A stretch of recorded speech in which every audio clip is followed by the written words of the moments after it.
Alors, les ingrédients de base et les indispensables de la cuisine indienne, moi, je commencerai par les épices qui, pour moi, constituent vraiment le cœur de l'assaisonnement et ce qui fait que la cuisine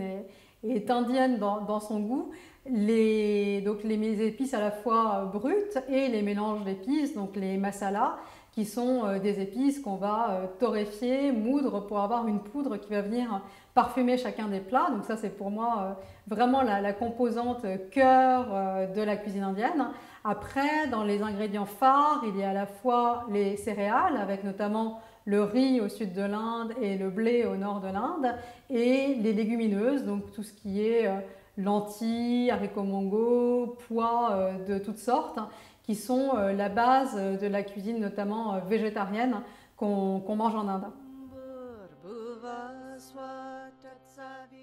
Alors beaucoup d'Indiens sont effectivement végétariens pour des raisons religieuses, puisque l'hindouisme pousse au végétarisme. Et aujourd'hui, la cuisine indienne végétarienne, je trouve qu'elle est très intéressante parce que c'est une cuisine qui est à la fois très riche, qui est très gourmande et qui correspond, souvent on se dit cuisine végétarienne et on pense un peu cuisine punition quand on est en Europe, mais en Inde c'est tout le contraire, c'est une cuisine du quotidien extrêmement gourmande, mais c'est aussi la cuisine des jours de fête parce que même les hindouistes qui ne sont pas totalement végétariens vont souvent l'être les jours de fête et souvent les grands repas de famille autour desquels on se retrouve vont être des repas végétariens où on ne se pose absolument pas la question de savoir si on a besoin de viande ou de poisson.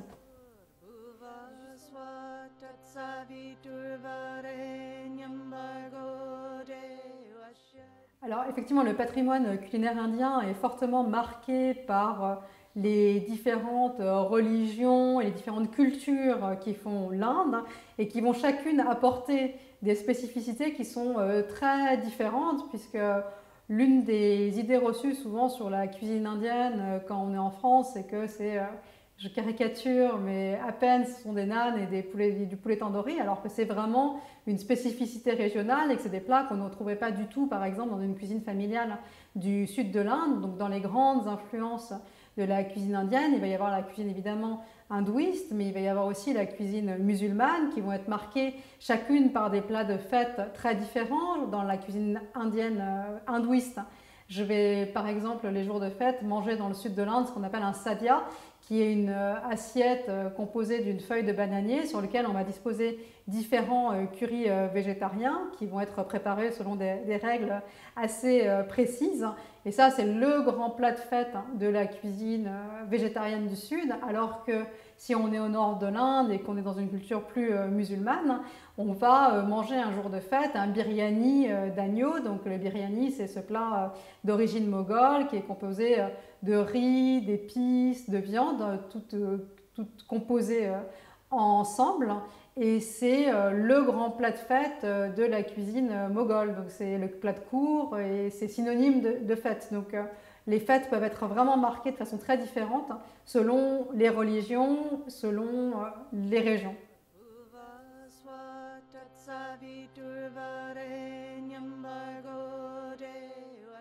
Alors la place des hommes dans la cuisine indienne, elle est assez, je dirais, absente finalement, parce que la cuisine indienne, c'est avant tout une cuisine de femmes, c'est une cuisine qu'on se transmet de mère en fille, et les hommes, la plupart du temps, sont cantonnés aux tâches, faire les courses, faire la préparation de la cuisine, mais en tout cas, ils participent rarement à la cuisine du quotidien. Aujourd'hui, on voit en Inde émerger le phénomène de la cuisine gastronomique qui, comme un peu partout dans le monde, est finalement tenu par des hommes qui aujourd'hui proposent une cuisine indienne revisitée dans les grands restaurants de Bombay, de Delhi, de Bangalore.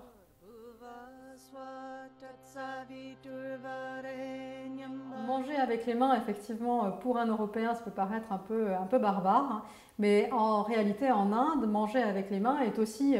codifié. Il y a une vraie étiquette de la façon de se tenir à table, de la façon de manger avec les mains. Donc effectivement, vous avez plein de règles à suivre. Il ne faut pas que ça soit sale, il ne faut pas que vous barbouilliez avec vos mains. Donc vous êtes censé vraiment utiliser que le bout de vos doigts pour attraper les différentes composantes de vos assiettes. Et en particulier quand vous mangez du riz, vous n'êtes pas censé vous maculer la main de riz. Vous êtes censé utiliser votre main droite uniquement pour manger avec les mains. Donc voilà, la façon de manger avec les mains est codifiée et c'est une façon qui est tout à fait socialement convenue, comme manger avec des couverts finalement.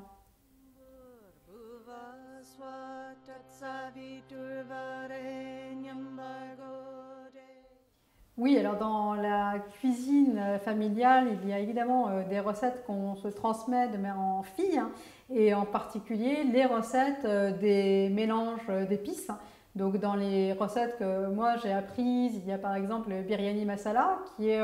le mélange pour assaisonner le biryani, qui est le plat de fête à l'indienne, qui est à l'origine d'un plat moghol, hein, et qui a été adapté dans chacune des régions indiennes. Donc par exemple au Kerala, l'une des versions qu'on préfère, c'est le biryani de crevettes, donc avec les petites crevettes qu'on pêche sur les côtes du Kerala. Et le mélange magique qui va venir assaisonner le biryani, c'est un mélange que j'ai appris à faire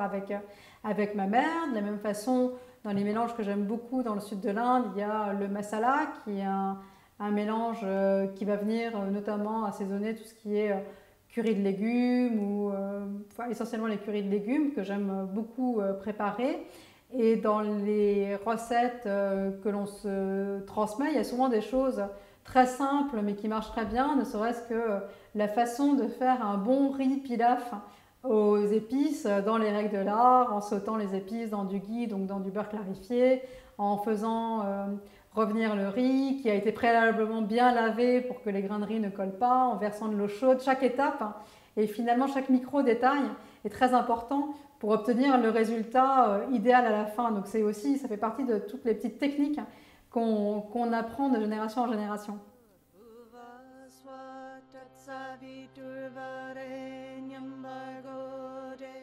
Alors la cuisine indienne telle qu'elle est réalisée dans beaucoup de restaurants est à mon goût très grasse et très sucrée et totalement inintéressante. Je trouve que la cuisine indienne authentique et notamment la cuisine des familles est une cuisine qui est très bien faite pour le quotidien, qui est constituée essentiellement de légumes, de légumineuses, de céréales, qui vont être juste relevées avec un peu de matière grasse, un peu de ghee. Je trouve que même dans la technique classique de cuisine indienne, on ne fait pas cuire les ingrédients dans la matière grasse, mais on va faire une cuisson avec de l'eau ou voilà, une cuisson très légère. Et ensuite, on va à la fin assaisonner avec une petite cuillerée de ghee dans lequel on va faire sauter des épices. Donc il y a vraiment une logique un peu de relever le plat à la fin avec une toute petite quantité de matière grasse et des épices. Et effectivement, ce n'est pas du tout la cuisine qui est exécutée par la plupart des restaurants indiens où on va souvent se retrouver avec des currys que moi je trouve très gras et c'est à mon sens pas du tout de la cuisine indienne authentique.